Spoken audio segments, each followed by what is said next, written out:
This is the intro to quadratic functions. This is, I'll put in some numbers first, a quadratic function. Do that. As opposed to a straight line, that was the last function we did. This one is a curve, curves. And generally, actually it's called the standard form. This is what that function looks like. The rule looks something like this. So it still has a y equals, that can sometimes be written as f of x.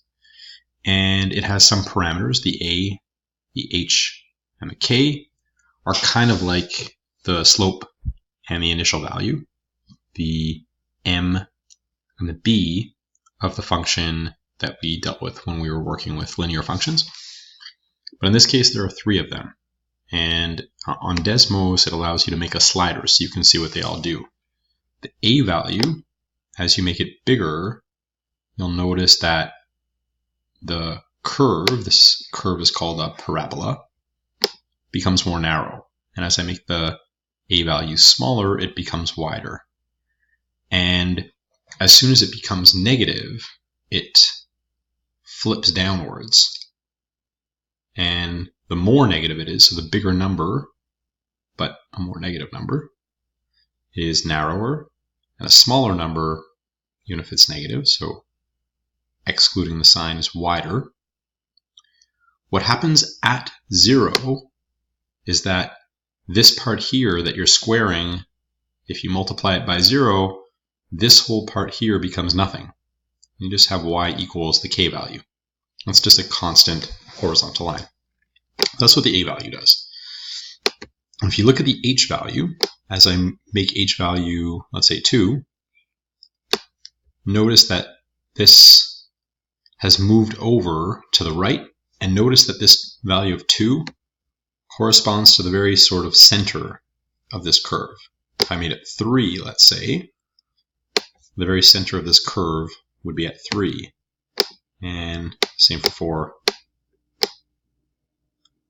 5, 6, etc.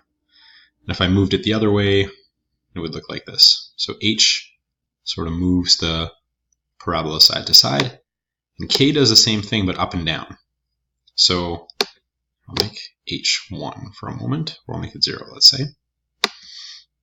If my k value was 1, notice that this edge, the very bottom of that function, has a y value of 1. If I change k to 2, that bottom moves up to 2, and 3 and 4, etc., and downwards if that's the case. And if my a had been negative, the same thing is true, but it corresponds to the very top, the highest point of the function is the k value. So very quickly, what these things do, a determines if the parabola opens upwards or downwards. Positive is up, negative down. And ignoring sign, the way we say that is the absolute value.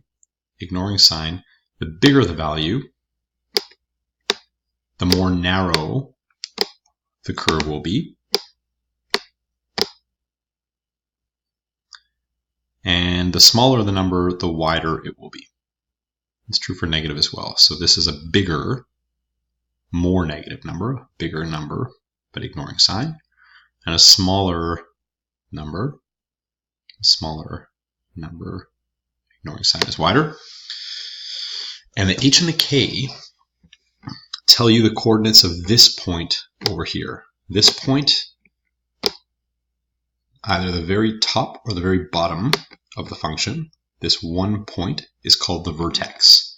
And h, the h value is the x coordinate of the vertex, and the k value is the y coordinate of the vertex. And so if I had a rule like this, let's say, where I wrote in y equals 3x minus 1 squared plus, or we'll do minus 2. The way this is set up, this minus sign here, means that the h value is just what comes after the minus sign. The h value here is 1. If I look at the coordinates of the vertex, the h coordinate, or the x coordinate rather, is the h value, which is 1. And the k doesn't have that fixed negative. The k is just the k. That's negative 2.